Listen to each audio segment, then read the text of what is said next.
नमस्कार दोस्तों, स्वागत है आपका वैदिक परम ज्ञान में। दूब या दूर्वा वर्ष भर पाई जाने वाली घास है जो जमीन पर पसरते हुए या फैलते हुए बढ़ती है। हिंदू धर्म में इस घास को बहुत ही महत्वपूर्ण स्थान प्राप्त है। हिंदू संस्कारों एवं कर्मकांडों में इसका उपयोग बहुत किया जाता है। इसके नए पौधे बीजों तथा भूमिगत तनों से पैदा होते हैं। वर्षा काल में दूब घास अधिक वृद्धि करती है तथा वर्ष में 2 बार सितंबर, अक्टूबर और फरवरी मार्च में इसमें फूल आते हैं।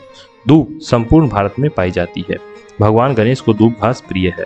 यह घास औषधि के रूप में विशेष तौर पर प्रयोग की जाती है। पौराणिक कथा के अनुसार समुद्र मंथन के दौरान जब एक समय देवता और दानव थकने लगे तो भगवान विष्णु ने मंदराचल पर्वत को अपनी जंघा पर रखकर समुद्र मंथन करने लगे।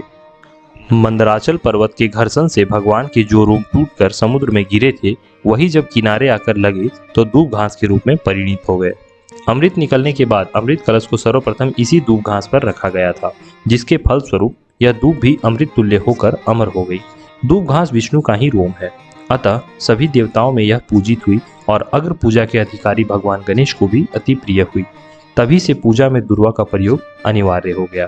एक अन्य कथा है कि पृथ्वी पर अनलासुर राक्षस के उत्पात से त्रस्त ऋषि मुनियों ने देवराज इंद्र से रक्षा की प्रार्थना की, लेकिन जब इंद्र भी उससे परास्त हो गए तब देवतागण भगवान शिव के पास गए। भगवान शिव ने इसके नाश का उपाय भगवान गणेश को बताया।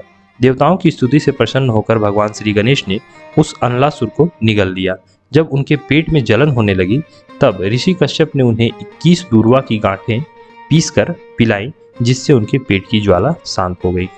भारतीय संस्कृति में दूब को अत्यंत महत्वपूर्ण स्थान प्राप्त है। चाहे नाग पंचमी हो, पूजन हो, विवाह उत्सव हो या फिर अन्य और कोई शुभ मांगलिक अवसर, पूजन सामग्री के रूप में दूब की उपस्थिति से उस समय उत्सव की शोभा और बढ़ जाती है। हिंदू धर्म के शास्त्र में भी दूब को परम पवित्र माना जाता है।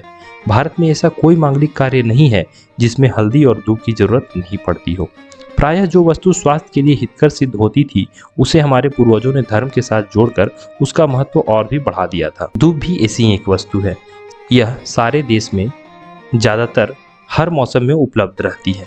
दूब का पौधा एक बार जहाँ जम जाता है, वहाँ से इसे नष्ट करना बड़ा मुश्किल होता है। इसकी जड़ें बहुत ही गहरी पनपती हैं।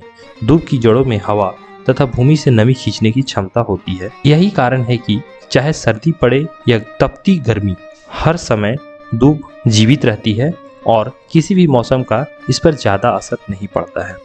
दूब के पौधे, जड़, तने तथा पत्तियां चिकित्सा के क्षेत्र में भी अपना विशेष महत्व रखती हैं।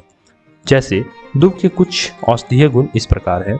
कुछ लोग दूब को पीसकर फटी हुई एड़ियों पर लगाते हैं, जिससे उनको लाभ प्राप्त होता है। सुबह के समय खाली पैर दूब पर चलने से आपकी आंखों की रोशनी बढ़ती है। दूब घास शीतल होती है और पित्त को शांत करने वाली होती है।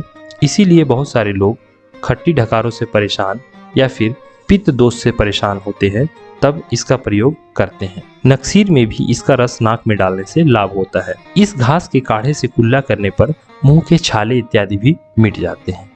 दोस्तों, आशा करता हूं कि आपको यह वीडियो काफ़ी पसंद आया होगा और काफ़ी नई जानकारियां भी मिली होगी। अगर आपको वीडियो अच्छा लगा हो तो इसे लाइक करें और अपने दोस्तों के साथ भी शेयर करें। हमारे साथ वीडियो में अंत तक बने रहने के लिए आपका बहुत बहुत धन्यवाद।